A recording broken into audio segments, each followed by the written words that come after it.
골로새서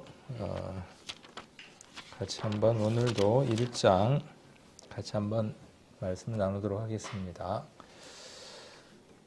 성경을 빨리 잘 찾는 방법이 있을까요? 히브리서, 또 빌레몬서, 그러면 이 성경이 어디에 있는지 한 번에 쉽게 찾아갈 수 있는 방법이 있을까요? 있습니다. 순서를 외우시면 됩니다. 좀 수고가 들어가는 일이긴 한데 외우면 좋습니다. 학교를 다니다 보니까 여러 유형의 가르치는 사람들을 만나게 되는데 어떤 유형의 사람 굉장히 무한을 여기 온 사람들이 나이도 들었고 교회에서 그래도 세상 말로 방구나 좀 끼고 또 목사고 전도사고 뭐 다 그런 사람들인데 최소한 이곳에 오는 분들은 남을 가리키는 분인데 헬라어를 못 읽으면 되겠습니까? 그러면 이제 그분하고 이렇게 눈이 마주치면 갑자기 읽어보라고 그럴 것 같아요. 그러니까 다들 어떻게 하냐 하면 그분이 뭐라 그러면 전부 다 고개를 저쪽으로 이렇게 막 어쩔 줄 모르고 돌려요. 근데 또 한 분은 이 원어라든지 여러 가지 것들을 이야기를 하면서 그거의 어원이나 이런 것들을 막가스럽게 재밌게 이야기를 해요. 그러면서 이걸 알면 이렇게 풍요로움이 있습니다. 참 하나님의 은혜를 더 많이 이렇게 깨달을 수 있습니다. 그런 말씀들을 많이 해주시거든요. 그러면 그분 눈이 이렇게 와도 그렇게 많이 불편하지는 않아요. 그리고 꼭 그 수업을 들을 때마다 뭔 생각을 많이 하고 돌아오느냐 하면 내가 이번에는 이 헬라어를 반드시 내가 마스터를 해야지. 방학이 되면 내가 딴 거 다 접어두고 이걸 해야지. 이런 마음에 이렇게 들어옵니다. 물론 또 어떤 분들은 그렇게 강하게 또 이렇게 시선을 주면서 꼭 외워야 됩니다라고 이렇게 또 무안을 주는 사람이 또 효과적일 수도 있고 또 그렇게 생각하는 사람일 수도 있을 겁니다. 어떻게 되었든지 간에 우리가 이런 것들을 통해서 자극을 받고 내가 그것들을 하나 더 해보려고 하는 마음, 그것을 실천해 보려고 하는 그 마음이 나를 성장하게 만듭니다. 나는 그거하고 좀 관련이 없어. 크게 내 살아가는 데 있어서 도움이 되는 것도 아니고 돈 나오는 것도 아니고 크게 그런데 이렇게 생각하면 늘 그 자리에 이렇게 이제 머물러 있게 됩니다. 머물러 있는 것도 그렇게 나쁘진 않지만은 뭔가 앞으로 이렇게 한 발씩 나아가고 하나씩 이렇게 새로운 세계를 맛볼 때마다 좀 더 넓은 이 부분들을 볼 때마다 기쁩니다. 그리고 또 뭔가 샘솟는 기쁨들이 있고 또 하나님 그만큼 더 많이 알아가게 됩니다. 지난번에 바울의 간증도 잠깐 말씀을 드렸지만 특히 그것이 예수님을 알아가는 것이면 예수님을 향한 지식이면 가장 고상하고 가장 기쁜 시간이 됩니다. 어쩌면 이 시간이 여러분들에게 그런 시간으로 우리 성도님들이 내 안에 있는 세상 그 어떤 것으로도 채울 수 없는 그것을 이곳에 여러 가지 수고를 통해서 오셨는데 이 시간 그것들을 통해서 우리 성도님들이 체험을 얻기 때문에 성경을 보게 되고 또 설교에 이렇게 집중하게 되고 하는 것 같습니다. 그래서 보조적으로 우리 성도님들이 성경을 이렇게 찾을 때 빨리 찾으려면 예를 들면 말라기, 그러면 말라기가 구약인지 신약인지 외우는 수밖에 없다는 얘기예요. 그래서 예를 들어서 골로새서 같은 경우는 앞뒤에 어떤 서신서가 있는가 하는 거를 알고 있어야 만일에 내가 성경을 골로새서를 찾으려고 하는데 딱 폈더니 사도행전이다. 그러면 골로새서를 찾기 위해서는 좀 더 뒤로 넘어가야 되는구나. 이렇게 되겠죠. 서두에 가장 기본적인 얘기를 했지만 어쩌면 이 기본이 많은 그 풍요로움을 또 결정짓기도 합니다. 골로새서 우리 지난번에 한번 같이 이제 살펴봤었죠. 그래서 우리가 체험도 있어야 되고 그 체험을 통해서 우리가 자라간다 그런 말씀을 드렸고 소두증 이야기했던 거 기억나시죠? 소두증. 근데 참 이상한 게 예화만 잘 기억에 남죠. 저도 어디 가서 설교 듣고 나면 예화나 이런 것들만 꼭 기억에 남고 말씀은 잘 기억에 잘 안 남더라고요. 어쨌든 소두증, 대두증 이런 이야기들을 했습니다. 그래서 지난번에 12절까지를 이렇게 한번 살펴보는 시간을 가졌고 오늘은 13절부터 또 17절까지라고 이렇게 살펴볼 내용을 정하긴 했는데 시간이 부족하면 그 시간에 맞춰서 살펴보는 시간을 가져보도록 하겠습니다. 오늘의 13절, 14절을 먼저 한번 보시면 그가 우리를 흑암의 권세에서 건져내사 그의 사랑의 아들의 나라로 옮기셨으니 그 아들 안에서 우리가 구속 곧 죄사함을 얻었도다. 14절을 보는 순간 막 굉장히 반갑죠. 그렇죠? 우리가 이제 우리가 교회 와서 첫날부터 전도 집회 때부터 들었던 말씀이고 매번 들었던 말씀이니까 이 말씀을 들으면 굉장히 반가운 거예요. 앞으로 여러분들이 성경을 보면서 어려웠던 성경도 계속 읽고 만나고 그러면 계속 만나면 만날수록 나중에는 어떠냐 하면 어려운 게 아니라 반가운 말씀으로 다가옵니다. 14절은 13절과 연관이 있는 겁니다. 그래서 13절을 우리가 한번 좀 더 이렇게 깊이 한번 살펴보면 좋겠다는 생각이 듭니다.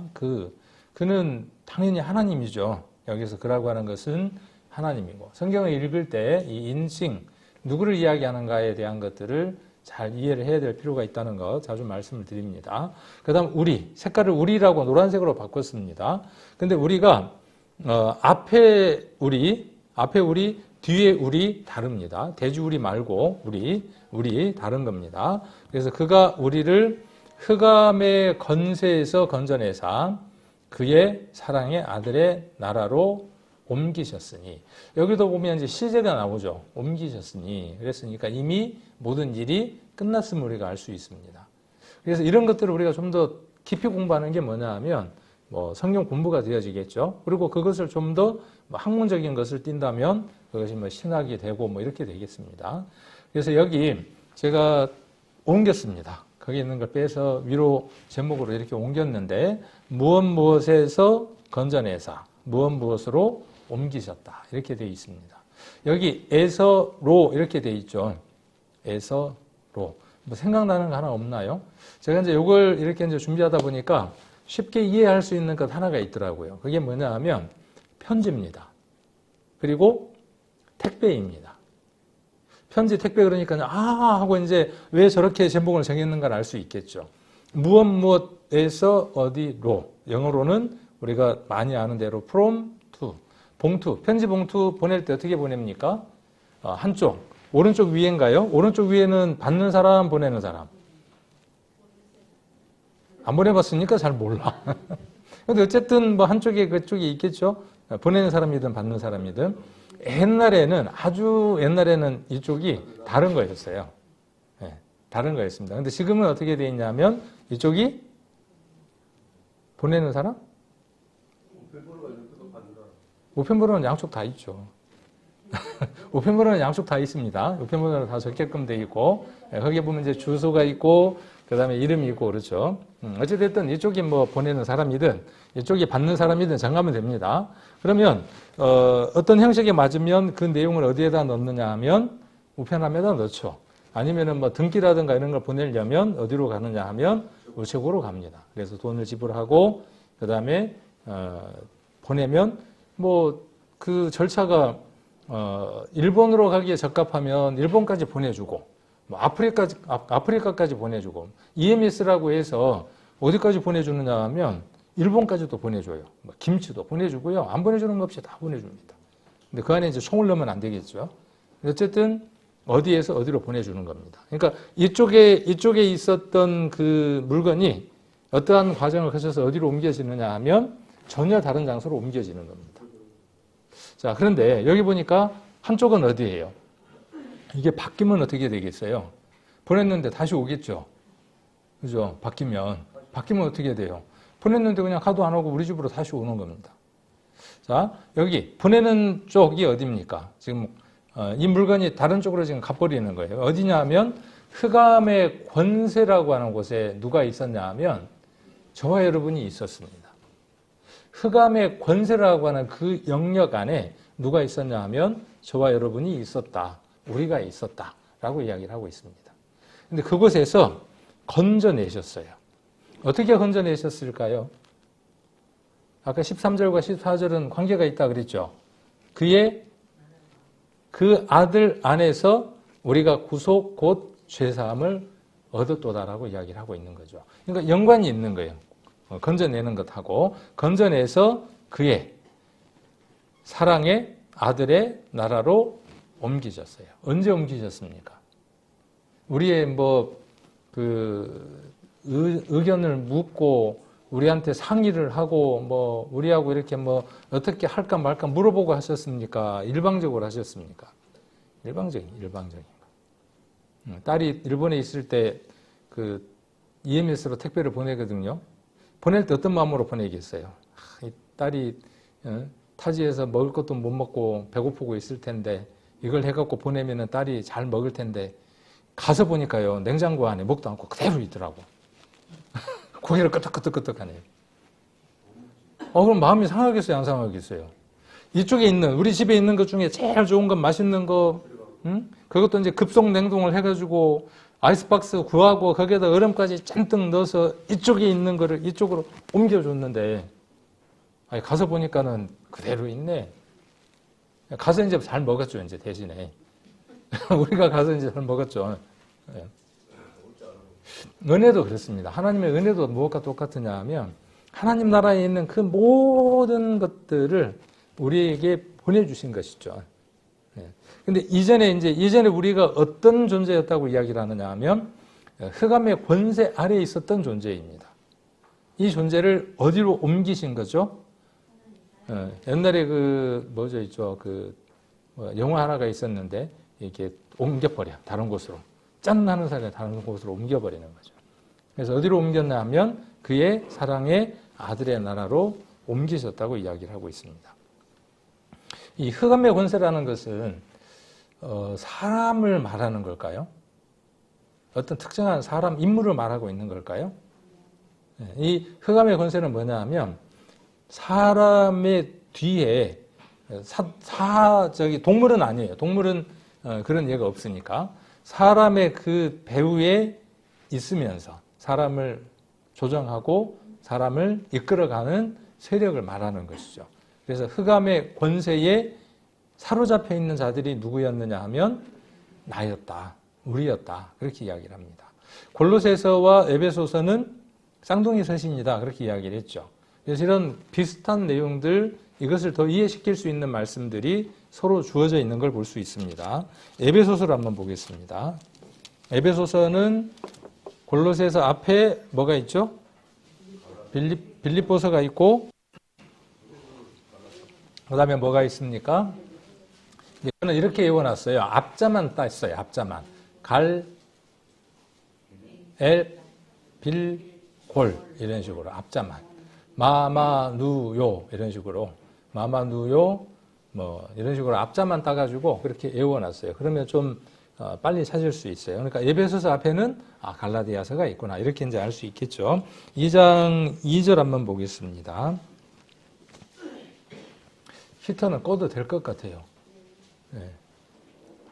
그래서 오늘 날씨가 따뜻하더라고요. 저만 그런가요? 네. 약간 추우신 분들 요리 오시면 여기가 딱 온도가 좋은데. 2장 2절 같이 한번 읽겠습니다. 그때에 너희가 그 가운데서 행하여 이 세상 풍습을 쫓고 공중의 권세 잡은 자를 따랐으니 곧 지금 불순종의 아들들 가운데에서 역사하는 영이라.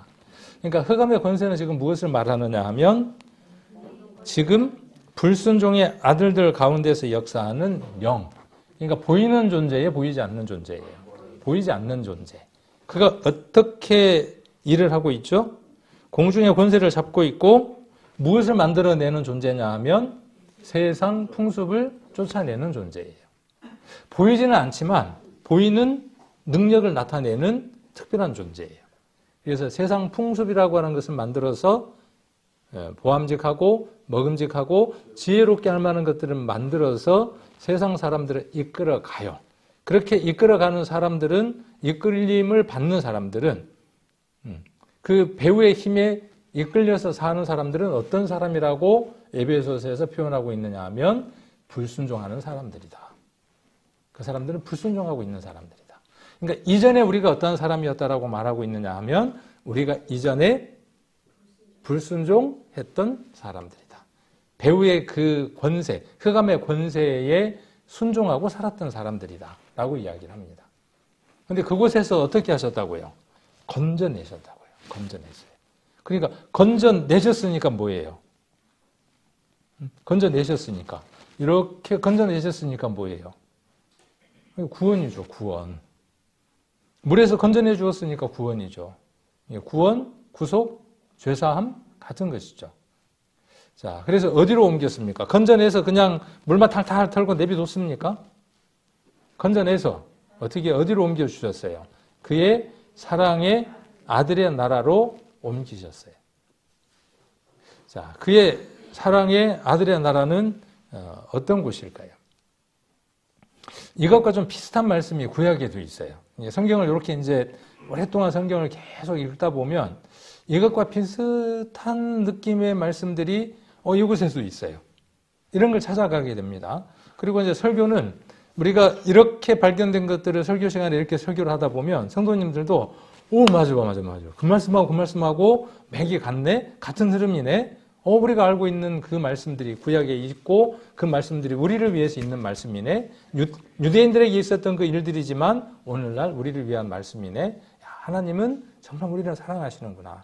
우리에게 많은 관심을 갖고 있구나 하는 것들을 발견하게 되죠. 이 말씀과 같은 것이 출애굽기에 있습니다. 한번 보겠습니다. 이 말씀은 예전에도 한번 같이 교제를 나눴던 것 같기도 합니다. 출애굽기 3장. 출애굽기는 창세기, 그 다음에 레위기, 출애굽기, 그렇죠? 네, 맞습니다. 3장 한번 보겠습니다. 출애굽기 3장. 자, 7절 한번 보시면 여호와께서 가라사대 내가 애굽에 있는 내 백성의 고통을, 이 백성 이스라엘을 누구로 바꿔서 바꿔서 넣으면 되냐 하면 우리 성도님들로 바꿔서 넣으면 됩니다.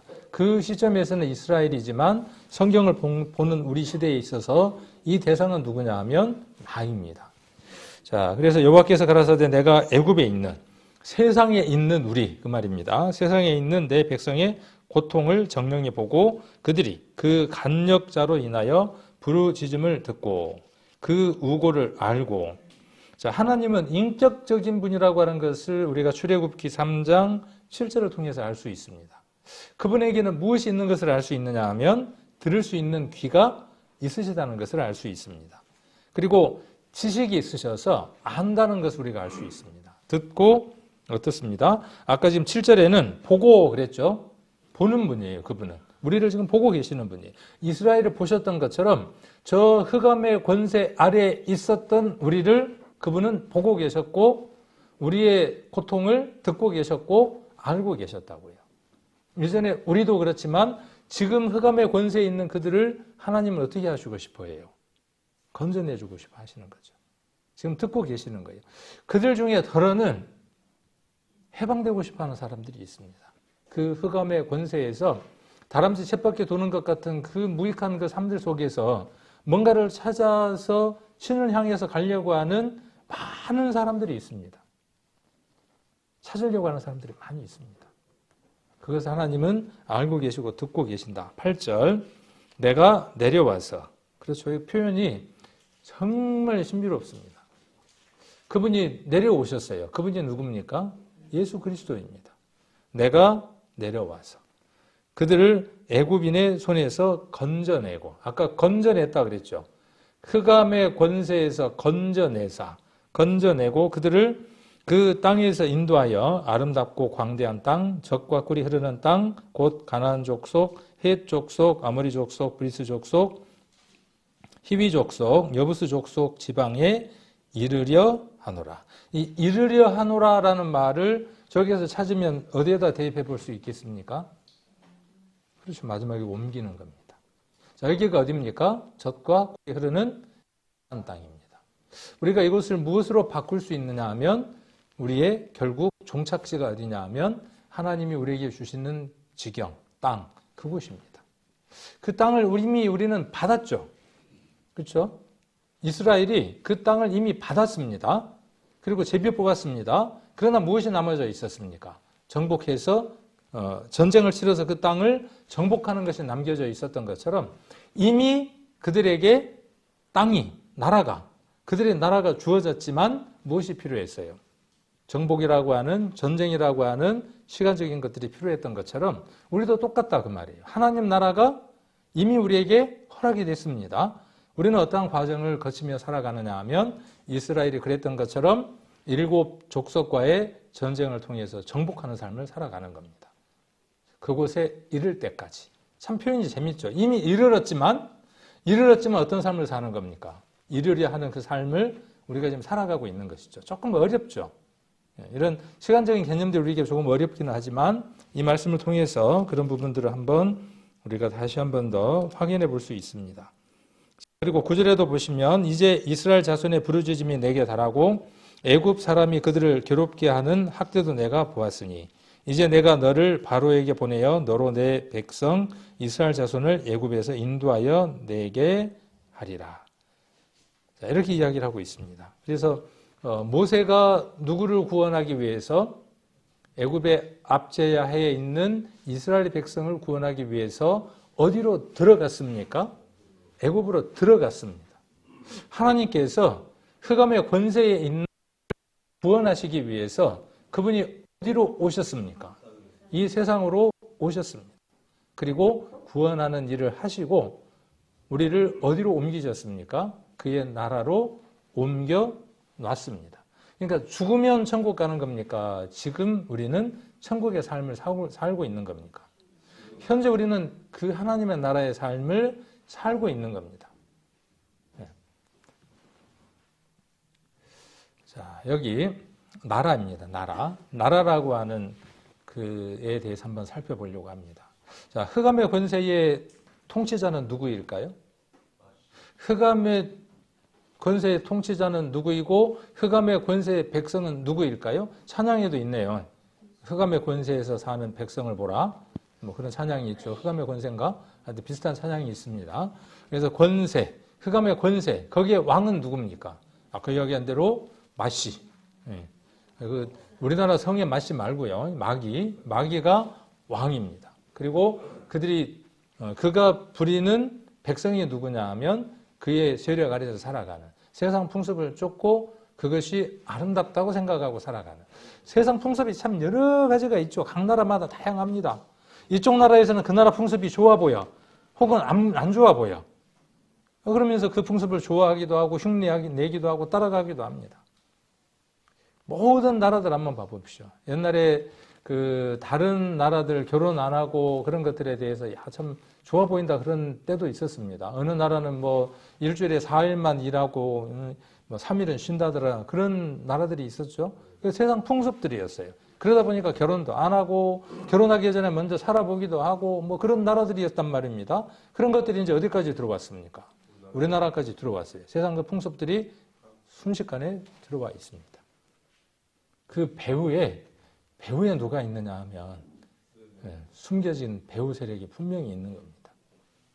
자, 그 나라에서 우리는 옮김을 받은 자들이라는 거예요. 그 나라. 근데 우리는 어느 나라입니까? 여기 예수님이 통치하시는 나라라고 제가 바꿨습니다. 자, 그의 사랑의 아들이니까 그의 사랑하는 아들 누굽니까? 예수님입니다. 예수님. 자기 자신이기도 하고 자기 자식을 자기보다 더 사랑하잖아요. 부모는 자식을 자기보다 더 사랑합니다. 자기 자신이기도 하고 자기를 그대로 닮은 자기 자신이기도 합니다. 자, 그래서 그의 나라는 하나님의 나라이기도 합니다. 그 나라. 여러분은 어느 나라의 사람이며 어느 나라 왕의 권세 아래, 통치 아래에서 살아가십니까? 이 질문은 굉장히 중요한 질문입니다. 눈에 보여지지 않으니까 이게 참 어려운 질문이에요. 나는 미국 사람인가? 미국 법을 쫓고 있나? 나는 아프리카 사람인가? 아프리카 법을 쫓고 있나? 이렇게 이해가 되어지는 게 아니라 우리가 구원받은 사람들은 이 얘기가 어떤 얘기인지를 이해를 합니다.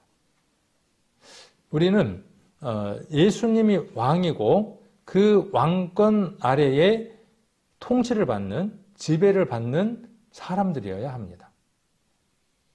아주 중요한 얘기예요, 여기가.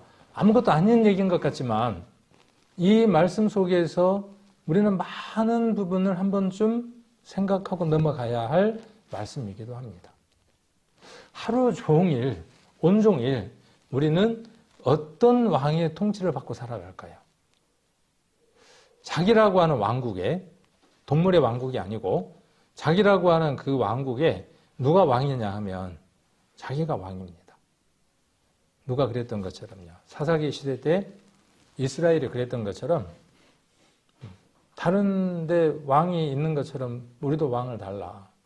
실상은 그 왕이 오면 순종할 것 같지만 그렇지 않는 거예요. 누가 마음대로 주물를 수 있는 왕? 내가 마음대로 주물를 수 있는 왕. 오늘날의 나라들도 보면 누가 왕입니까, 이제? 이전에는 정말 왕이 왕이었다 그러면 지금은 이제 누가 왕인 시대? 백성이 왕인 시대가 이제 도래를 했죠. 그래서 누구 마음대로 하고 싶은 거예요, 이제. 백성들의 마음대로, 백성들의 목소리를 내고 싶은 것이죠. 어쩌면 우리 구원받은 성도님들의 그 삶들 안에 자기의 왕국을 만들고 자기의 가정이라고 하는 왕국을 만들고 그곳에서 내가 왕이 되어서 내가 만들어 놓은 법, 내가 원하는 대로 살아가고 있지 않는지 우리는 한 번쯤 이 대목에서 우리가 돌아봐야 될 필요가 있지 않는가 하는 생각을 해봅니다. 예수님이 통치하시는 나라를 아까 그 나라를 헬라어에서 바실레이아라고 이야기를 합니다. 바실레이아. 그래서 여기 보면 제가 그 하나님의 나라 뒤에다가 이렇게 가로 열고 헬라어를 써놨습니다. 쓸 수 있을까요?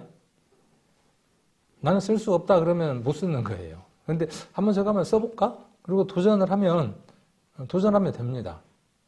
도전하려면 이제 어떻게 해야 되겠어요? 책도 하나 사야죠.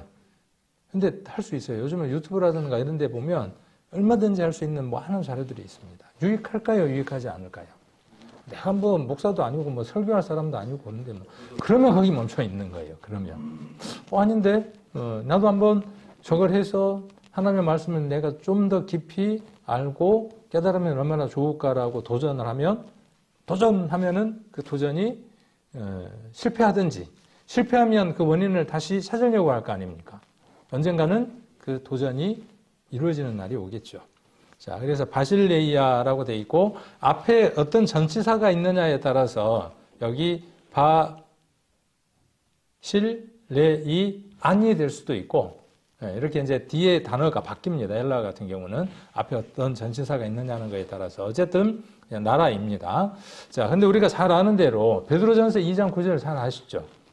베드로전서 2장 9절도 지금 골로새서 1장 13절, 14절에 나와 있는 말씀을 그대로 담고 있습니다. 아까 출애굽기 3장에 나와 있는 말씀을 동일하게 담고 있는 말씀입니다.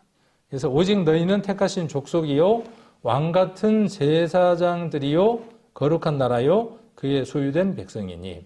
이건 누가 쓴 편지이죠? 누가 쓴 편지이죠, 이거? 내가 안 썼어요? 내가 안 쓰고 딴 사람이 썼어요? 누가 썼죠, 이거? 베드로전서니까 베드로가 썼을 거 아니에요. 그렇죠? 그러면 자기가 이 얘기를 하고 있는 겁니까? 다른 말씀을 인용한 겁니까? 인용한 겁니다. 인용한 걸 어떻게 알 수 있냐 하면 성경을 많이 읽으면 이 성경이 어디 있었는지를 알아요. 출애굽기에 이 말씀이 있다는 것들을 알게 됩니다. 그래서 출애굽기에 있는 19장 6절에 나와 있는 말씀을 지금 베드로가 그대로 인용하고 있습니다. 너희가 내게 대하여, 너희는 누구냐 하면 이스라엘이에요. 출애굽기 19장 6절에 하나님이 지금 이스라엘 두고 말씀하시는 거예요. 너희가 내게 대하여 제사장 나라가 되며 거룩한 백성이 될 것이다. 근데 우리가 주일날 말씀했던 것처럼 이스라엘이 하나님의 그 뜻을 잘 이루어냈습니까? 못 이루어냈습니까? 이루어내지를 못했어요. 그래서 그 축복이 일이 그 은혜가 누구에게 오게 되느냐 하면 이방인에게 오고 이방인이 그 일들을 이루도록 큰 복을 받습니다.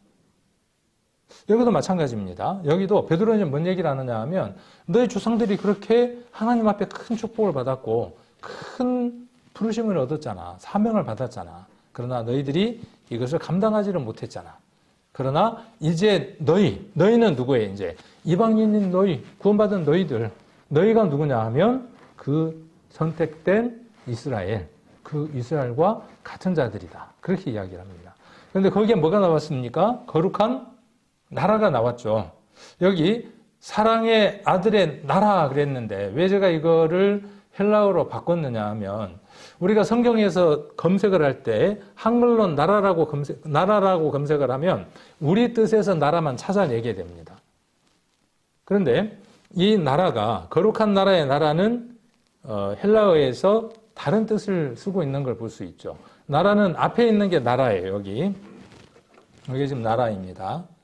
여기 있는 게 읽으면 에드노스가 돼요. 에드노스 하기온입니다. 하기오스. 어디 한번 들어본 것 같아요? 하기오스. 안 들어봤나요? 한번 제가 이야기해드렸는데 성도, 거룩한 자를 지난번에 하기오스라고 이야기한다 그렇게 이야기를 했죠. 거룩한 자. 그러니까 거룩한 뭐예요? 앞에가 이제 먼 글자일지는 몰라도 찍어도 뭐라는 걸 알게 되죠. 아, 저 헬라어 단어가 나라이구나. 그런데 여기에 나라라고 하는 단어와 이곳의 나라라고 하는 단어와 이곳의 나라라고 하는 단어가 우리말로는 동일하게 나라로 번역을 했지만 헬라어에서는 다른 단어를 쓰고 있구나 하는 걸 알 수 있죠. 그러니까 다른 단어를 썼을 때는 의미가 다르기 때문에 다른 단어의 의미들을 쓰고 있다는 겁니다. 그래서 여기에서는 어디에다가 썼습니까? 자, 여기. 그죠? 왕 같은 이라고 하는 데에다가 썼죠. 여기는 하나님의 나라라고 하는 곳에다가 썼죠. 왜 어떤 의미일까요? 이 바실레이아라고 하는 것은 뭐냐 하면 왕의 권세 아래 있다 그런 뜻입니다. 그러니까 왕이 다스리는 곳이니까 거기는 뭐가 되죠? 나라가 되는 거죠. 그러니까 왕권과 왕 같은이라고 하는 것과 나라라고 하는 것은 같은 단어의 어원을 갖고 있는 것입니다. 바실레이아라고 하는 어원이 같은 어원을 갖고 있습니다. 그래서 왕의 무엇이 미치는 곳, 왕의 권세가 미치는 곳, 그곳이 어디냐 하면 나라입니다. 여러분은 왕의 권세가 미치고 있습니까? 여러분에게? 예수 그리스도가 누굽니까? 왕입니다. 예수 그리스도가 왕이에요. 그리고 여기 누가 지금 왕입니까? 여기 이제 누가 왕이라고 되어 있냐 하면 이 말씀이 좀 더 전진되어져서 2장 9절에서 누구라고 이야기를 하느냐 하면 우리가 이제 왕 같은 자다라고 이야기를 했어요. 그러면 우리가 왕 같은 자이니까 우리가 무엇을 할 수 있는 자여야 돼요? 예수 그리스도의 권세로 무엇을 할 수 있는 자? 다스릴 수 있는 영역, 나라가 이루어져 있는 사람이 되어져야 되겠죠. 그 나라예요. 그 나라. 뒤에 거룩한 나라는 그 나라입니다. 그것으로 인해서 만들어진 나라예요. 여러분에게 그런 거룩한 나라가 있습니까? 앞에 나라와 뒤에 나라가 같이 있습니까? 그 두 개의 나라가 같이 있어야죠. 그리고 그 나라의 영역이 점점 어떻게 되어져야죠? 점점 더 확장되어 나가야죠. 넓혀져 나가야죠. 그것이 복음을 전하는 것이기도 하고 우리의 삶 안에 많은 것들이 변화되어져 가는 과정들을 이야기하는 것이기도 합니다. 그래서 여기도 보면 자, 어두운 데서요. 어두운 데서. 그렇죠? 어두운 데서 어떻게 했습니까? 불러냈습니다. 아까는 건져냈습니다. 출애굽기도 마찬가지죠. 같은 의미들입니다. 자, 그의 기이한 빛이에요. 그의 기이한 빛인데 여기는 어디입니까? 자, 예수 그리스도가 계신 곳, 하나님이 계신 곳에는 빛이 나오겠어요? 안 나오겠어요? 이번에 어떤 말씀들을 이렇게 듣다가 보니까 전혀 생각지도 않았던 대목을 한번 다루더라고요. 여러분도 한번 생각을 해 보십시오. 자, 성막이 있습니다. 성막에 성소가 있습니다. 그 다음에 휘장이 있습니다. 성소와 지성소를 나누는 휘장이 있습니다. 자, 우리가 보는 쪽에서 오른쪽에는 성소고 왼쪽이 지성소라고 했을 때 성소에는 무엇이 있느냐 하면 앞쪽으로 뭐가 있냐면 진설병이 있고 이쪽으로는 무엇이 있느냐 하면 7 촛대가 있습니다. 그리고 무엇이 있느냐 하면 왼편에 뭐가 있죠? 분향단이 있죠. 네. 자, 그런데 7 촛대가 있으니까 성소 안에는 빛이 있겠죠. 빛이 있어요, 없어요? 있어요. 그런데 휘장 건너 지성소 안에는 빛이 있어요, 없어요? 한번 생각해 본 적 있나요? 생각을 안 해봤더라고요, 한 번도. 근데 거기는 밝을까요? 어두울까요? 뭘로 밝을까요? 그렇죠. 그러니까 우리가 그런 의문들을 한번 가지면, 아, 그곳은 분명히 어두운 곳이에요. 어두운 곳이어야 맞아요. 빛 하나도 들어올 수 없는 곳이어야 맞아요. 우리가 어디로 넘어가게 되냐 하면 창세기로 한번 넘어가게 되죠. 아무것도 없고 흑암이었던 그곳에 빛이 있으라 하심에 빛이 있었고 모든 것들이 나눠지기 시작을 하죠. 하나님의 말씀이 그곳에 있을 때 비로소 무엇이 시작이 되어지느냐 하면 어둠이라고 하는 것이 무엇인지를 알게 되죠. 우리가 예수 그리스도의 십자가를 발견하지 못하면요, 우리의 죄가 얼만큼인지를 진정으로 발견할 수 없습니다. 전도 집회 때 유명한 강사가 죄의 얘기를 암만 잘한다고 할지라도 그가 구원받지 못하면 자기의 죄가 깨달아졌다고 할지라도 온전하게 한 것은 아닙니다. 그에게 복음의 빛이 들어가고 구원을 얻으면 비로소 무엇을 알게 되느냐 하면 자기가 얼마나 어둠 가운데 있었던 자인가를 발견하게 됩니다. 지성소의 역할이 그렇습니다. 그것이 어떤 빛이냐 하면 그의 기이한 빛입니다. 어디에서 어디로요? 어두운 데서 어디로 옮겼습니까? 그의 기이한 빛으로 들어가게 하셨어요. 자, 이것 속에 있어야 하는 사람들이 누굽니까? 저와 여러분이에요. 아싸, 구원받았으니까 좋다. 아싸, 그러면서. 과거, 현재, 미래, 뭐든지 다 구원받았다. 아싸, 땡 잡았다. 그러고 뭐 하느냐 하면 엉망으로 살아가. 죄를 범했음에도 불구하고 하나님 앞에 아무런 꺼리낌이 없어. 문제 있는 것이죠, 그것은. 그것은 하나님이 그에게 은혜를 내려주신 것을 제대로 이해하지 못했든지 잘못 깨달았든지 그런 거예요. 하나님이 원하시는 것은 바울의 모든 편지 안에 간절하게 이러한 내용들을 담고 있습니다. 애절하게 담고 있습니다. 골로새 교회 안에도 이러한 내용들을 담고 있고 동일한 베드로도 약속이나 한 듯이 편지를 쓰면서 뭔 얘기를 하고 있습니까? 두 개의 내용이 길이의 차이는 있지만 같은 얘기를 하고 있죠. 예수님이 계신 곳. 그러니까 천국에는 태양이 필요 있어요, 없어요? 없어요. 그래서 필요 없어요. 해와 달도 필요 없어요. 별도 필요 없어요. 누가 계시면 돼요. 그분이 계시면, 하나님이 계시면 그 어떤 것보다도 밝은 날이에요. 우리가 어두웠던 사람들이 밝으려면, 대명 천지가 되려면 심리학을 배우면 될까요? 저는 그러면 될 줄 알았어요. 안 돼요. 재밌는 영화를 보면요, 안 돼요. 음악을 들으면요, 안 돼요. 그때뿐이에요. 노새 춤을 추면요, 그때뿐입니다. 근데 예수님이 들어오시면 그분이 들어오셔서 그 빛을 점점 밝히기 시작하면 미쳐야 정상이에요. 안 미치면 이상한 건데. 우리가 좀 신문에 날 사람들이에요. 신문에 날 사람들이에요. 그분을 담고 있다는 자체도 신문에 날 일이고. 그렇죠. 그릇은 요만한데 누구를 지금 담았다고 말하고 있는 겁니까? 그 모든 것들을 다 창조하신 어떤 것으로도 담을 수 없는 그분을 우리 안에 담았다고 지금 말하고 있거든요. 그러면서 우리가 성전이라고 말하고 있거든요. 그럼에도 불구하고 우리는 항상 어떤 자이냐 하면 그렇게 좁을 수가 없어요. 그렇게 좁을 수가 없어요. 특히 가까이 있는 사람들에게, 내게 무엇인가를 베풀어주는 사람들에게 한없이 옹졸하고 한없이 좁은 마음으로 살아가는 사람들이 어쩌면 큰 은혜를 받은 사람들의 역설적인 모습들이기도 합니다. 그래서 그의 기이한 빛에 들어가게 하셨어요. 그럼 전도 집회는 왜 할까요? 뒤에 그 얘기예요. 우리를 왜 이 세상에 남겨두셨을까요? 그 답인 거예요. 구원받은 사람 이미 하나님 나라에 들어갔으니까 이제 어디로 바로 옮겨지면 돼요. 하나님 나라로 바로 옮겨지면 될 텐데 우리에게 무엇을 허락하셨냐 하면 약간의 시간적인 삶을 허락하셨어요. 무엇 하라고요?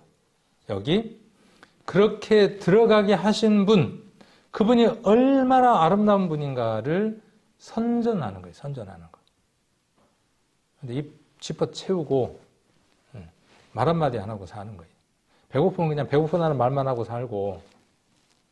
그러니까 전도 집회는 그런 기회들을 우리 성도님들에게 드리는 시간입니다. 그러니까 교회가 참으로 우리 성도님들을 사랑하는 거죠. 왜? 그런 전도 집회를 통해서 우리 성도님들에게 하나님 앞에 상급이 쌓일 수 있도록 귀의 제공을 하는 거니까. 그리고 내가 그 시간을 통해서 그의 기이한 빛에 들어가 있는 걸 다시 한 번 더 확인하게 되고, 바실레이아, 그 하나님의 통치권 아래 내가 있다는 사실을 다시 한 번 더 발견하게 되고, 내가 미국 사람도 아니고 영국 사람도 아니고 그 어떤 나라, 세상에서 그 어떤 나라의 왕도 아니고 그의 사랑하는 아들의 나라에 소유된 백성이라는 사실. 얼마나 귀한 사람입니까? 우리 전사님 자주 말씀하시는 것처럼 기죽을 필요가 없잖아요. 어깨를 쫙 펴고. 그러나 무엇하지는 말아야 돼요? 다른 사람들을 함부로 대하지는 말아야죠. 우리 스스로 자신감 있고 내 자신을 귀하게 여기는 것은 중요하지만 다른 사람을 하대하거나 무시하는 것은 바른 모습은 아니죠. 자, 그래서 바실레이라고 하는 것 아까 단어를 두 개를 이렇게 한번 봤습니다. 그래서 왕 같은 이라고 하는 말은 아까 그의 왕 같은 이라고 하는 그 말, 그다음에 나라라고 하는 말, 그 두 개의 말은 여기 동일한 단어 바실레이아라고 하는 단어와 함께 묶어서 생각을 할 수 있습니다. 그래서 왕국, 이 바실레이아라는 말은 왕국이라는 뜻입니다. 왕국, 나라. 천년 왕국 그러면 나라라는 말도 쓰겠네요. 그 다음에 우리 마태복음 6장에 나라에 임하옵시며라는 기도문이 있죠. 그 나라는 어떤 나라일까요? 지금 이 나라 맞을까요? 궁금하면 나중에 한번 찾아보시면 돼요. 답은 제가 이야기 안 해드리겠습니다. 베들레헴 말고 베들레헴 성경에서 찾으면 나라에 임합시며 마태복음 6장에 나와 있는 그 나라가 아까 그냥 일반 나라인지 지금 이 나라인지를 우리가 알 수 있어요. 이 나라는 이미 우리에게 임해 있는 겁니다. 지금 그 얘기를 쓰고 있는 겁니다. 그래서 종말론적이고, 이 종말론적이라는 말은 예수 그리스도가 오셨을 때에 성취되어진다는 그런 의미들을 담고 있습니다. 그래서 종말론적이고 영토적인 의미라기보다는 성도들의 마음에 현존하는 하나님의 나라. 지금 뭐가 와 있습니까? 하나님 나라가 와 있습니다. 그래서 거듭나면 가는 나라. 그래서 우리 찬양에 많이 했던 것처럼 요한복음 3장 3절에 나와 있는 것처럼 거듭나면 가는 나라가 어느 나라냐 하면 이 나라입니다. 그리고 하나님의 나라는 먹고 마시는 것이 아니다. 로마서에 그렇게 기록되어 있었죠. 그래서 인간의 마음을 다스리는 그리스도의 주권적 통치를 의미합니다. 이 나라라는 말, 그 다음에 왕 같은 이라는 말은 장차 기업으로 받을 종말론적 하나님 나라를 전혀 배제할 수는 없지만 종말론적 하나님 나라는 미래적인 것이며 반드시 유업으로 받게 되는 겁니다. 종말론적이라는 말을 기분 나쁘게 듣지 마시고 그리고 불안하게 생각하지 마시고 종말론적이라는 말의 의미는 무엇이냐 하면 여기 앞에 나와 있는 것처럼 장차 기업으로 받는 거예요. 그러니까 이스라엘이 가나안 땅을 허락받았고 정복함으로 종말적으로 그들의 것이 되는 것처럼 같은 의미입니다.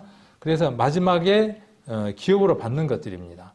그래서 종말론적 하나님 나라는 미래적인 것이며 반드시 유업으로 받게 될 것입니다. 그것은 단지 미래적인 것에 머무르지 않고 이미 현재에 도래해 있기도 합니다. 그런 의미에서 그 나라는 지금 성도들의 마음에 현존하는 하나님의 통치입니다.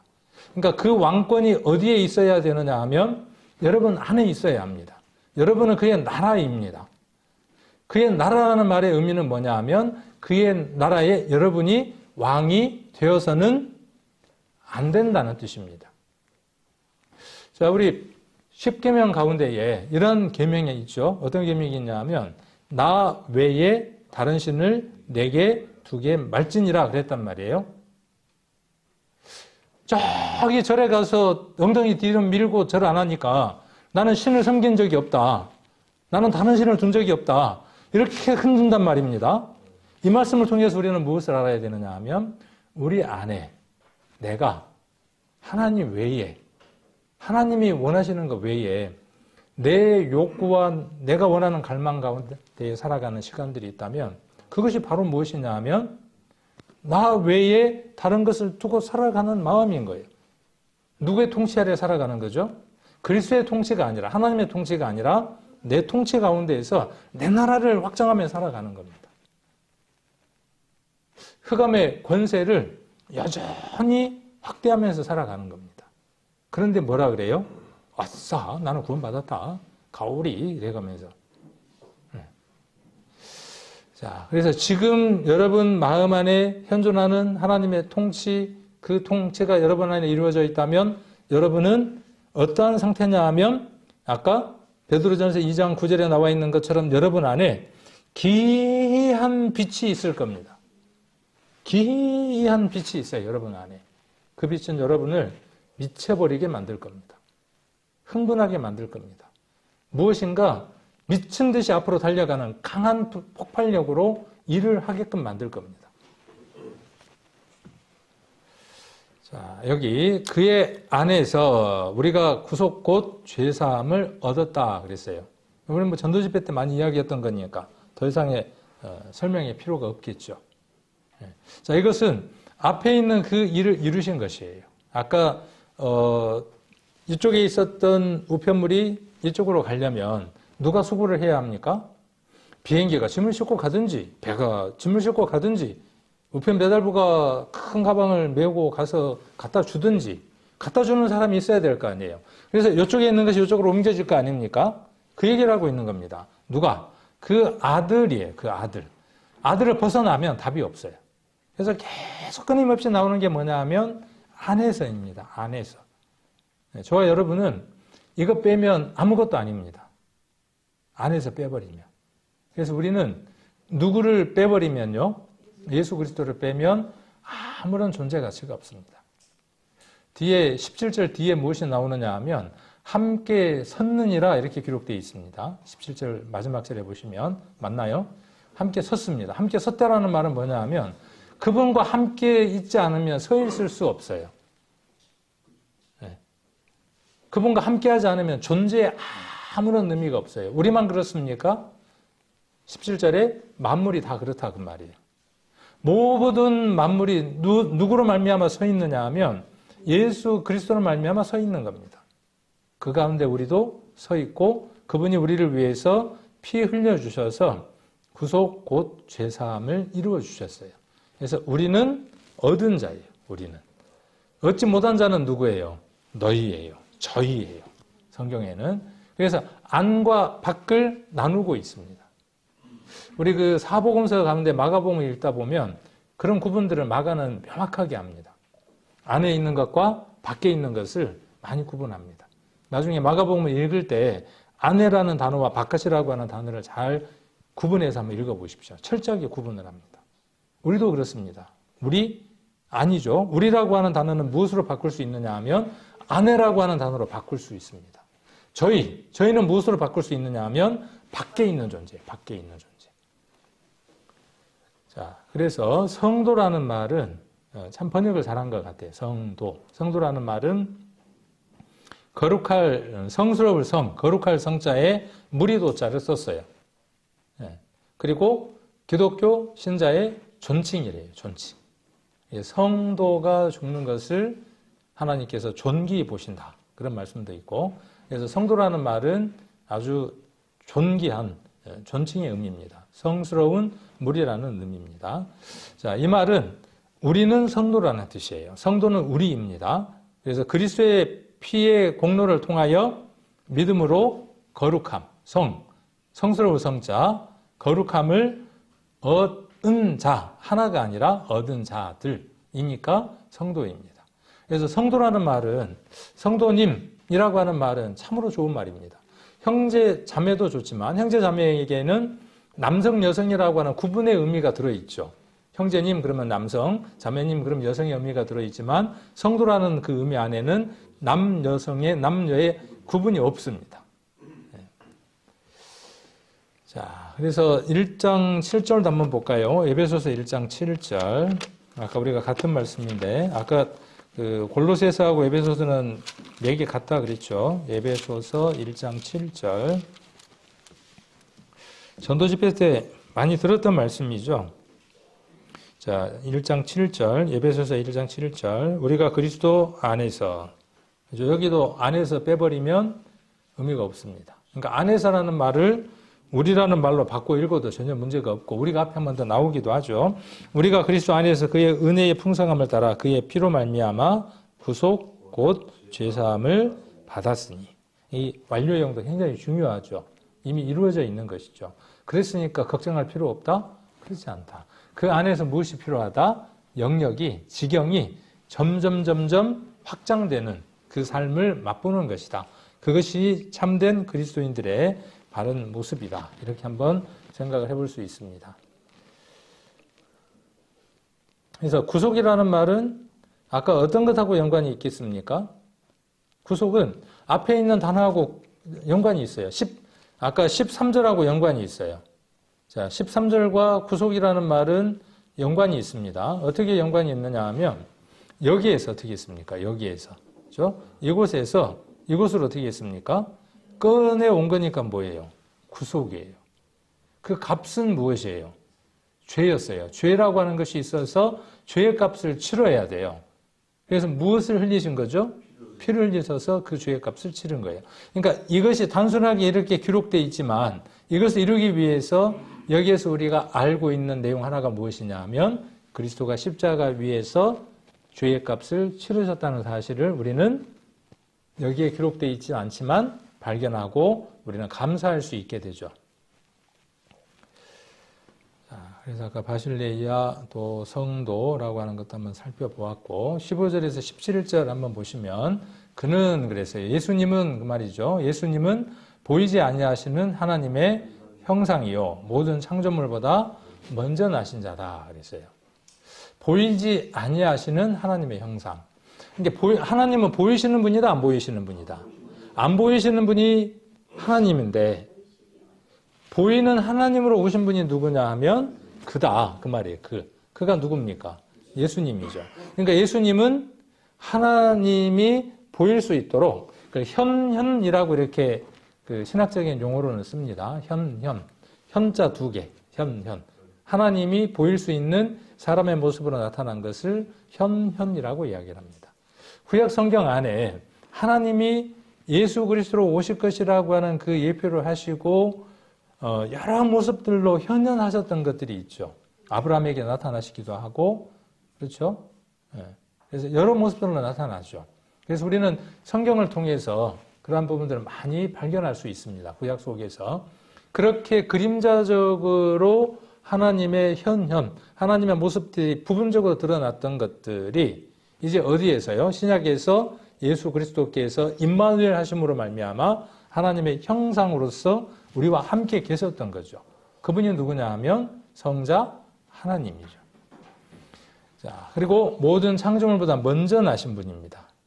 자, 그리고 이 하나님의 형상이라는 말은 고린도 후서를 한번 보겠습니다. 고린도 후서 4장입니다. 4장.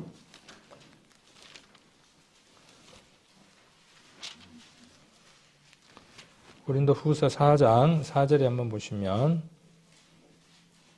이런 말씀들이 그 골로새서에 있었던 말씀과 비슷한 말씀들이 그 같은 서신서를 쓴 바울의 서신서 안에도 많이 발견됩니다. 4장 4절에 보시면, 그 중에 이 세상 신이 믿지 아니하는 자들의 마음을 혼미케 하여. 그러니까 믿지 못하게 하는데 사람들이 믿지를 않아. 잘 안 믿는단 말이에요. 그렇게 안 믿는 것은 그 사람의 의지다, 그렇게 말하고 있는 겁니까? 그 사람 배후에 어떤 영이 역사하고 있다는 얘기입니까? 그러니까 우리의 전쟁은 그 사람하고의 전쟁이 아닌 거죠. 저 사람 안 믿으니까 미워. 그렇게 이야기했는데 미워 죽겠어. 근데 우리는 뭘 못 보는 거죠? 그 뒤에 있는 세력을, 권세를, 흑암의 권세를 못 보는 거죠. 제가 제 마음이 아니야. 다른 영에 지금 이끌려서 저렇게 하는 거니까 나도 옛날에 그랬지 라고 우리가 측은히 여기는 마음이 어떤 마음이냐면 주님의 마음을 닮은 마음이 되어지겠죠. 그래서 신이 믿지 아니하는 자들의 마음을 혼미케 하여 그리스도의 영광의 복음의 광채가 빛나지 못하게 함이니, 싸움이죠. 우리가 지금 하는 싸움이. 자, 그리스도는 하나님의 형상이다, 이렇게 이야기를 하죠. 그래서 우리가 하는 것은 예수 그리스도를 전파하는 것이다. 5절에 우리가 우리를 전파하는 것이 아니요 오직 그리스도 예수의 주되신 것과 또 예수를 위하여 우리가 너희의 종된 것을 전파함이라. 어두운 데서 빛이 빛이라 하시던, 어두운 데서 빛이 빛이라 하시던 이 말은 뭔 성경에 기억납니까? 뭐가 떠오릅니까? 창세기 1장의 내용이 떠오르죠.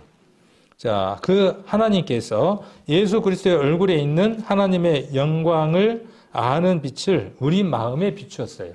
아까 제가 설명했던 내용과 동일한 내용을 지금 이야기를 하고 있죠. 누가 그렇게 지금 설교한 겁니까? 바울이 그렇게 설교하고 썼던 거예요. 동일한 걸 지금 이야기하고 있는 거죠. 우리 안에 기이한 빛이 들어온 거예요. 예수 그리스도의 영광이라고 하는 그 빛이 우리 안에 비치고 있는 거죠. 그 분이 곧 누구냐 하면 하나님의 형상이에요. 그 하나님의 형상을 다른 곳에서 찾는 게 아니라 2000년 전에는 그들이 예수라고 하는, 예수님이라고 하는 마리아의 아들로서 육체로 그렇게 보았다면, 그렇죠. 잠깐 보았죠. 근데 우리는 어때요? 우리는 분명하고 확실하고 명확하고 확연히 그 형상을 매일 보고 있죠. 어디에서요? 우리 속에서 보고 있죠. 우리 속에서. 무엇을 통해서? 말씀을 통해서. 말씀을 보지 않으면 그 형상이 흐릿해집니다. 여러분, 말씀을 보지 않으면 흐릿해지는 겁니다. 네. 얼마큼 안 보면 흐릿해질까요? 한번 실험 한번 해보십시오. 네. 실험하지 마십시오. 그런 거는. 해볼 게 따로 있지. 네. 자. 그리고 예수님은, 하나님은 볼 수 없는 분인데 볼 수 있는 분으로 바뀌어서 오신 하나님이 누구냐 하면 예수님이라고 이렇게 우리가 설명을 할 수 있겠죠. 그러므로 예수님은 하나님과 동일한 능력을 가지고 계신 분이죠. 그것을 적고 있는 게 뭐냐 하면 사복음서들이죠. 괜히 무리로 걸었겠습니까? 왜 바람을 잠잠케 했겠습니까? 물로 왜 포도주를 되게 했겠습니까? 많은 이적들을 예수님이 행하신 것은 무엇을 드러내려고 하는 것이냐 하면 이것을 드러내려고 하시는 겁니다. 자, 여기 색깔을 조금 바꿨습니다. 모든 창조물보다 먼저 나신 자. 이 부분은 18절 가서 한번 좀 더 살펴보려고 합니다. 그는 근본이다 그랬어요. 우리 세상에도 뭔 얘기를 하느냐 하면 저런 근본도 없는 땡 그러잖아요. 그죠? 좋은 말이 안 좋은 말이에요. 우리가 근본이 없으면 안 돼요. 그런 의미예요. 근데 우리에게 있어서 근본이 있어요, 없어요, 우리는? 그래서 18절의 주제가 뭐냐 하면 18절부터 뒤에 나와 있는 것의 주제가 뭐냐 하면 근본이 되신 그리스도예요. 세상 사람들도 근본이 없으면 근본도 없는 땡 하고 말을 하는데 구원을 못 받으면 그 사람은 근본이 없는 겁니다. 그건 다음 주에 한번 우리가 살펴보도록 하고, 자, 창조물보다 먼저 나신 분이고 만물이 그에 의해서 창조되었고 만물이 그에 의해서 창조되었는데 어떤 것까지 창조되었다고요? 여기 보니까 보이는 것, 보이지 않는 것, 그 다음 또 무엇요? 자, 보이는 것, 보이지 않는 것, 그 다음 또 무엇이 창조됐습니까? 보호자들, 색깔을 제가 바꿔드렸습니다. 주관들, 정사들, 권세들. 뭘까요, 이게? 보호자들, 주관들, 정사들, 권세들은 뭘까요? 이게 참 어렵죠. 근데 이거 한번 정용호 전사님이 한번 주일날 이야기해 드렸습니다. 천사들, 5 천사 그룹들에 대해서 이야기를 하고 있습니다. 그러니까 골로새 교회 안에는 천사를 숭배하는 사상이 교회 가운데 들어와 있었습니다. 그 천사도 누가 지으신 것이다? 예수 그리스도께서 지으신 분이다. 예수 그리스도는 천사보다도 더 탁월하고 우월하신 분이다. 그 얘기를 골로새서에서 바울이 기록하고 있는 것입니다. 그러니까 천사는 누구의 피조물이라는 거예요? 예수님의 피조물이다. 여기서 지금 예수님이니까 예수님의 피조물이다. 그렇게 이야기를 하는 겁니다. 그러니까 예수님은 보이는 것, 보이지 않는 것, 천사들 이렇게 줄일 수 있습니다. 그 있는 걸 가로로 묶어서 그냥 천사들 이렇게 바꿔도 돼요. 그리고 만물이 모든 것 다 그로 말미암고 그를 위하여 창조됐어요. 그러니까 예수님을 위해서 모든 것들이 어떻게 됐습니까? 다 창조되어 있습니다. 그 중에 우리도 마찬가지입니다. 또한 그가 만물보다 먼저 계시고 그랬어요. 먼저 계신다. 먼저 계신다는 것을 한문으로 한번 바꿔볼 수 있을까요? 먼저 계신다를 한문으로 한번 바꿔보세요. 먼저는 한문으로 먼저 선. 그러죠? 계시다 할 때는 제중 그러잖아요. 편지 제중. 편지가 이 속에 들었다 할 때 제자를 씁니다. 그래서 이걸 바꾸면 선제입니다. 선제. 이건 무슨 용어냐 하면 신학적인 용어예요. 근데 많이 써요. 설교할 때 많은 사람들이 씁니다. 선제라고 많이 씁니다. 현년이라는 말도 많이 써요. 설교 시간에 많이 나오는 얘기예요. 그냥 신학적인 용어들이에요. 그냥 먼저 계시는 분. 그가 만물보다 먼저 계신다라는 말을 쉬운 말로 바꾸면 뭐냐 하면 쉬운 말이 아니라 한문으로 바꾸면 선제입니다. 그리고 함께 섰어요. 만물이 그 안에 함께 섰느니라. 존재하느니라 그 말이에요. 그러면 예수님 빼버리면 만물이 어떻게 된다고요? 자, 예수님이 계시기 때문에 존재하는데 예수님이 그것과 함께하기 때문에 존재하는데 예수님이 계시지 않으면 어떻게 된다고요? 다 사라져버리는 겁니다. 아무런 의미가 없는 겁니다. 잠언 8장을 한번 보겠습니다. 우리가 잘 아시는 말씀이죠.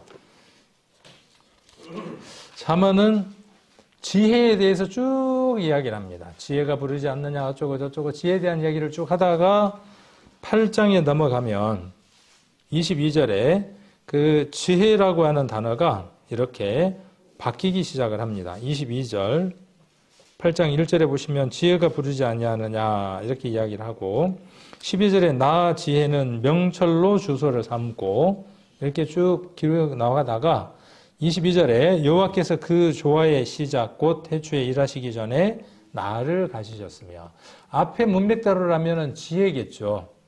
그런데 그 지혜 대신 누구를 이야기하느냐 하면 예수 그리스도를 얘기를 합니다. 만세 전부터 상고부터 땅이 생기기 전부터 내가 세움을 입었나니 아까 선제라는 말하고 똑같은 말이 되죠. 아직 바다가 생기지 아니하였고 큰 샘이 있기 전에 내가 이미 났으며 산이 세우심을 입기 전에 언덕이 생기기 전에 내가 이미 났으니 하나님이 아직 땅도 들도 세상 진토의 근원도 짓지 아니하셨을 때라. 그가 하늘을 지으시며 궁창으로 해면에 두르실 때에 내가 거기 있었고 그가 그 위로 구름 하늘을 견고하게 하시며 바다의 샘들을 힘있게 하시며 바다의 한계를 정하여 물로 명령을 거스리지 못하게 하시며 또 땅의 기초를 정하실 때에 내가 그 곁에 있어서 창조자가 되어 날마다 그 기뻐하신 바가 되었으며 항상 그 앞에서 즐거워하였으며 사람이 거처할 땅에서 즐거워하여 인자들을 기뻐하였느니라.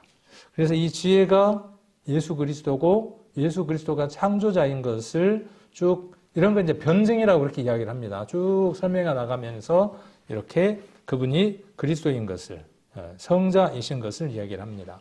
그러니까 본질적으로 하나님의 능력과 예수 그리스도의 능력이 어떠하다? 동일하다 하는 것을 우리가 발견해 볼 수 있습니다.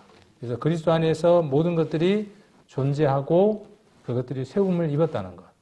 하나님과 예수 그리스도의 그 동질성, 동등성을 우리가 이 골로새서 1장 15절과 17절에서 우리가 한번 살펴볼 수 있습니다. 그분이 누구를 위해서예요? 그분이 나를 위해서. 죽음도 없고, 그렇죠? 죽음도 없는 분입니다. 어떠한 제한도 받지 않는 분입니다. 그런데 그분이 제한받는 인간이 되셨어요. 영원한 그 시간 속에 계시는 분이 유한한 인간, 얼마나 답답하실까요? 그렇죠. 큰 코끼리를 자만한 개 집 안에다 한번 넣어보세요. 들어가지도 않겠지만은. 그 코끼리가 미치려고 할 거 아닙니까? 그런데 그것을 스스로 선택하셨다고요. 누구를 위해서? 네, 여러분과 나를 위해서 그분이 그것을 선택해 주셨습니다. 그리고 우리는 그 은혜를 깨달은 자입니다. 흑암의 권세에서 그의 사랑의 아들의 나라로 옮김을 받은 자입니다. 이 은혜 가운데서 우리가 살아가고 찬양하고 기쁨을 누리며 살아가는 것이죠. 반면에 이 은혜를 깨닫지 못한 사람들을 바라보며 그들이 아직 세상 풍습을 쫓고 있고 공중권세 잡은 자의 영, 불순종의 영이 그들 안에 있고 아까 고린도 전서라든지 여러 성경들을 통해서 본 것처럼 그들 안에 흑암의 권세, 배후의 영이 그들을 붙들고 있는 것들을 우리가 발견할 수 있어서 우리가 그 영적인 싸움에 참여하는 사람이 돼야 한다는 것이죠. 19일 남았죠. 19일. 19일 동안만 하는 겁니까? 아닙니다. 그 영과의 싸움에서 우리가 승리할 때까지 한 번 물면 어떻게 해야죠? 안 놔야죠. 물면 안 놔야 돼. 이빨이 뽑히더라도 안 놓고 결국은 어떻게 해내야죠? 결국은 잡아와야죠. 그래서 하나님의 귀한 아들로 자녀로 구원받을 수 있도록 우리가 그 일들을 해내야 할 것이고 또 전도 집회를 통해서 이런 기쁨들을 다시 한 번 더 맛보시면 좋겠어요. 저는 그 공부할 때 그렇게 이야기를 해요. 막 다른 분들은 뭐라 그러냐 하면 나는 막 도저히 머리가 아파 죽겠다는 거예요. 내가 배운 거하고는 너무나 머리가 아파서 공부를 못 하겠다는 거예요. 그래서 저는 뭐라고 답을 하느냐 하면 저는 배우러 올 때는 제가 그동안에 알고 있는 거 싹 정리해서 한쪽 캐비넷에다 넣고 한 캐비넷은 비워갖고 옵니다. 그러니까 머리 아픈 것도 별로 없어요. 그러거든요. 그리고 그 캐비넷 안에다 담아요. 새로운 거 담아 놓는 겁니다. 그리고 어떻게 해요? 기존에 내가 알고 있었던 그 캐비넷과 서로 비교해서 같은 것이 있으면 어떻게 하고 합쳐놓고 새로운 것이 있으면 어떻게 하고요? 다시 그 캐비넷 속에 넣고 이것이 불필요하고 유익하지 않은 게 있으면 어떻게 하고요? 내가 버리면 되고 이것이 지혜로운 사람이 아닐까 싶어요. 전도 집회는 기존에 있었던 생각들을 어떻게 해야 되느냐 하면 캐비넷 안에다가 다시 한번 넣어놔 보십시오. 넣어놓고 5일 동안 듣는 그 말씀들을 다시 한번 다른 곳에다가 한번 넣어 보십시오. 꼼꼼하게 메모도 하시고 꼼꼼하게 정리도 하시고 그 다음에 그것들이 내게 어떤 유익이 되는가 하는 것들도 잘 정리를 해보시면 아마 살아생전 이렇게 좋은 전도 집회는 없지 않을까 그런 생각을 한번 해봅니다.